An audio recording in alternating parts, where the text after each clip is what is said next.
20세기까지만 해도 10만 마리에 이르던 호랑이는 환경 파괴로 인한 서식지 감소와 무분별한 밀렵으로 인해 지난 한 세기 동안 개체수의 무려 95% 이상이 감소했습니다. 자바호랑이, 발리호랑이 등 일부 종은 이미 멸종했으며 벵골호랑이, 수마트라 호랑이, 시베리아 호랑이 등 남아있는 모든 종의 호랑이 수를 합쳐보아도 생존해 있는 야생 개체수는 약 4천여 마리에 지나지 않는데요.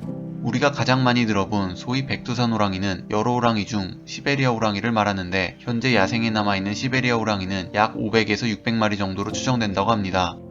아무르 호랑이, 조선범, 둥베이 호랑이 등으로도 불리는 시베리아 호랑이는 남한에서는 진작에 멸종했고 대부분의 개체가 러시아에 서식하고 있습니다. 호랑이에 대한 기록이 끊긴 것을 보아 북한에서는 멸종됐을 가능성이 크고, 중국에 남아있는 시베리아 호랑이도 2016년 기준으로 10마리가 채 안 됐다고 합니다. 야생 시베리아 호랑이의 절멸이 코앞까지 오자 2017년 중국은 특단의 대책을 내리게 되었는데요. 그것은 바로 호랑이 국가공원을 조성하는 것이었습니다.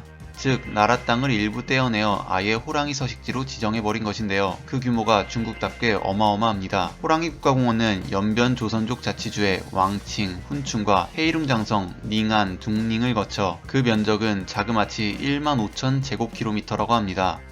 서울의 면적이 605제곱킬로미터임을 감안하면 서울 면적의 25배이며 이는 충청도 전체 면적과 거의 맞먹는 크기입니다. 참고로 호랑이는 어미로부터 독립한 후에 200km 이상 이동하기 때문에 호랑이 보호를 위해서는 서식지를 매우 넓게 설정해야 합니다. 중국은 넓은 면적의 호랑이 공원을 커버하기 위해 감시 카메라만 10만 대를 설치한다고 합니다. 한편 호랑이 국가공원이 조성될 당시 산간 지역에 약 10만 명의 주민이 거주하고 있었는데, 중국 정부의 말에 따르면 중국 정부는 적당한 보상을 통해 8만 명 이상의 주민을 다른 곳으로 이주시켰다고 합니다. 참고로 이곳 주민들은 산지에 나무를 베어버리고 그 자리에 인삼밭을 만들어 인삼을 재배하는 일을 주로 했는데, 중국 정부는 벌목 금지령을 내리고 인삼밭을 비롯한 모든 경작지를 일시에 밀어버렸다고 합니다. 2018년 중국 정부는 호랑이의 안전을 위해 공원 안에 있던 56km의 울타리를 이미 제거했으며 9,800개 이상의 덕과 올가미를 회수했습니다. 또한 호랑이가 로드킬 당할 것을 우려하여 차량 통제를 하고 있으며 철도와 도로는 단계적으로 모두 이전시킬 계획이라고 합니다.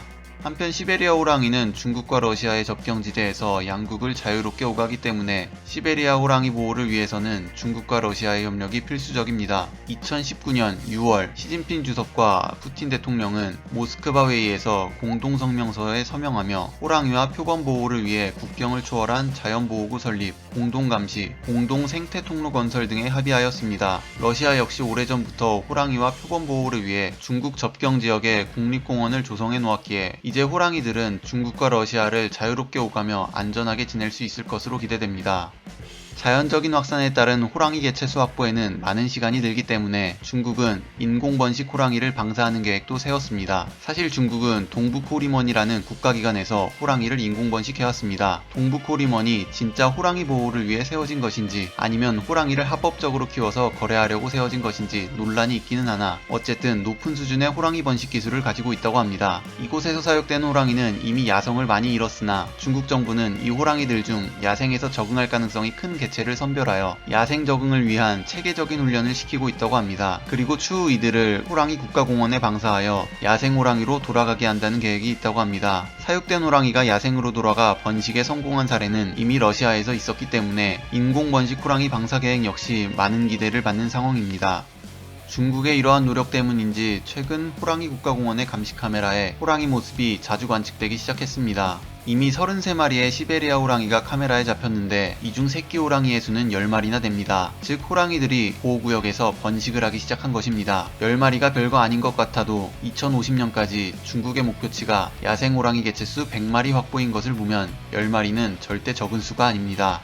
가장 주목할 만한 점은 사슴, 노루, 멧돼지 개체수 역시 50% 이상 증가했다는 것입니다. 호랑이가 점점 사라지는 주된 이유는 벌목으로 인한 서식지 축소와 먹잇감의 감소입니다. 먹잇감이 점점 줄어들에 따라 깊은 산속에서 점점 사람 눈에 띄는 곳까지 내려오게 되고 이때 밀렵꾼들의 총을 맞아 죽는 것입니다. 호랑이의 개체수 회복은 단순히 호랑이에게 땅을 내주는 것이 문제가 아니라 생태계의 먹이 사슬이 전체적으로 안정되어야 가능하다는 점에서 호랑이의 먹잇감이 되는 사슴, 노루, 멧돼지의 개체수 회복은 호랑이 개체수 회복의 전조라고도 볼 수 있습니다.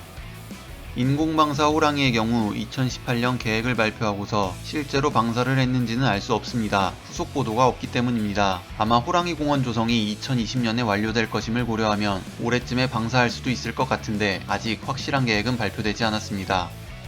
호랑이 공원 관리인들은 최근 들어 순찰할 때마다 안전이 우려된다는 기분 좋은 걱정을 한다고 합니다.